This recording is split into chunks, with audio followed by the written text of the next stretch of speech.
Continuamos. A punto con Juan Carlos Fernández.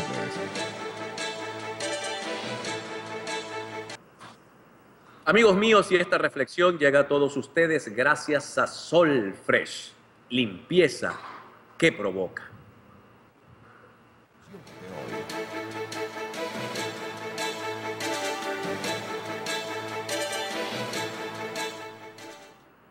Esta noticia que hoy hemos conocido por parte del CENCOEX de la disminución sustancial de los cupos o de los días, del monto en dólares que la gente recibe para poder viajar.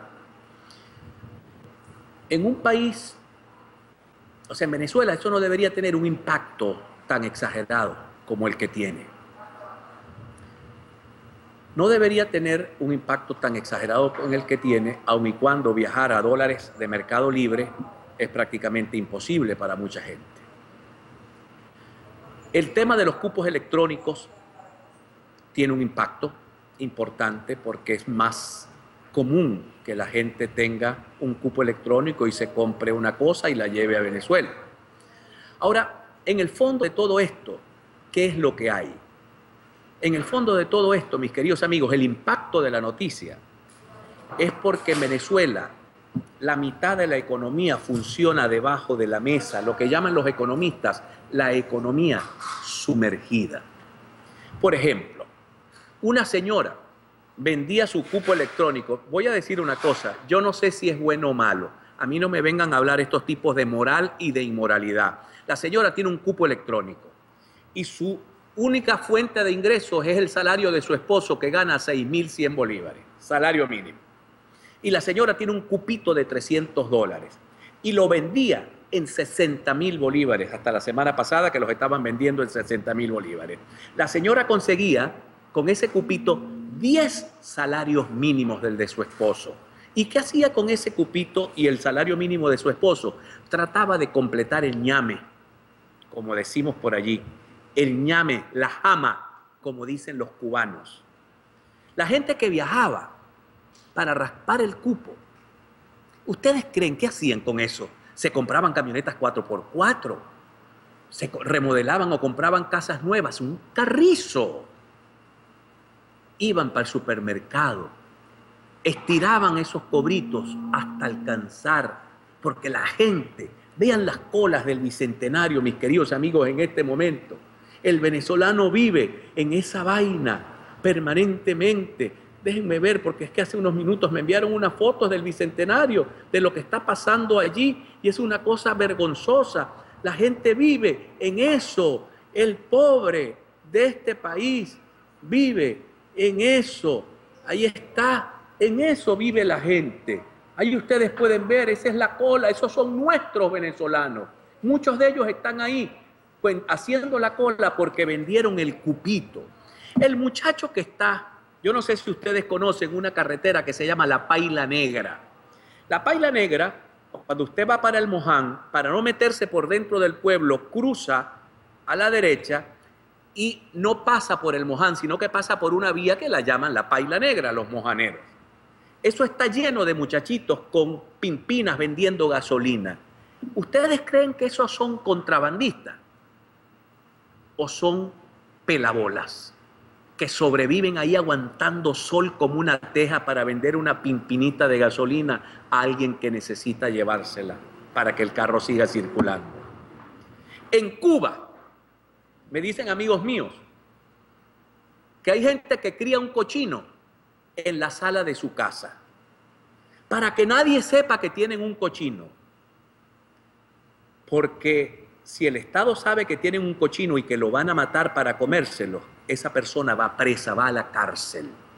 Entonces la gente esconde el cochino. Cría vacas en los matorrales porque está prohibido matar la vaca aunque sea tuya. Será tuya, pero no es tuya, es del Estado. Y el Estado decide cuándo y cómo se sacrifica la vaca. Y decide si tú te la vas a comer o si tú no te la puedes comer. Eso es lo que significa esto. De lo contrario, no significaría nada. No significaría mayor cosa. Significa, mis queridos amigos, mis queridos hermanos, que la gente vive en una economía por debajo de cuerda.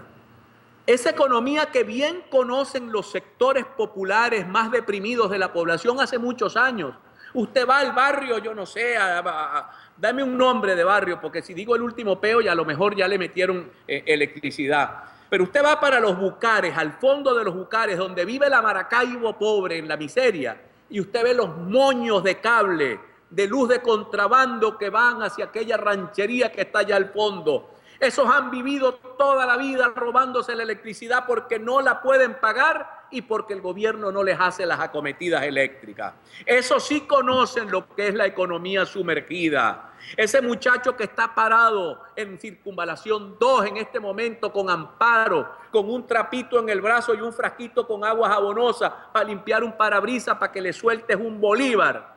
Ese conoce lo que es vivir la brutal miseria en la que viven los venezolanos. Claro, y me decía alguien aquí, pero mira, los que viajaron a Panamá no viajaron con los $500. No, ni de vaina. Esos reciben lo que reciben. Y los que guardaron los millones en Andorra, y los que guardaron los millones en los bancos suizos. Es la población, mis queridos amigos, la que se ha visto obligada a rebuscarse. Eso se llama rebusque. Rebuscarse, tratar de ver cómo sobrevivir en el nombre de Dios, pero ni eso. Estoy mirando en este momento una amiga mía, no se las voy a comentar, que tiene una familia honesta, pero honestísima, a prueba de balas. Sus hermanos hacen arepas para vivir, tienen una arepera y venden arepas al mayor. Les han decomisado la harina porque son contrabandistas. ¡Carajo, si son gente honesta que vive de hacer arepas para vender arepas a las areperas de la ciudad! Y ni siquiera eso lo pueden hacer porque los califican inmediatamente de contrabandistas. O sea, ¿a dónde hemos llegado? ¿A dónde nos han conducido? ¿En qué país estamos? Entiendo en este momento a un amigo que vive en Puerto Rico que me decía: Juan Carlos, ese ya no es mi país. Porque así no era mi país. Yo no me crié en esa situación, yo no viví esa situación, yo no tengo recuerdos, yo no puedo añorar eso porque yo añoro lo que viví, pero no añoro lo que viven en este momento los venezolanos, que son un país de sobrevivientes, que tiene la clase media para comprar un carro, tiene que tratar de hacer amistad con el dueño de la venta de carro para que le venda el carro con doble facturación, la factura por arriba y la factura por abajo con 500.000 bolívares más. Y entonces hay un montón de gente que tiene unos churupos que los invierte en comprar carro con el precio por arriba, da los 500.000 bolívares por debajo y cobra 500.000 bolívares por abajo, por ultra abajo, para poder ganarse unos churupos, porque Venezuela se convirtió en eso, en una economía miserable, con unos ciudadanos en la miseria.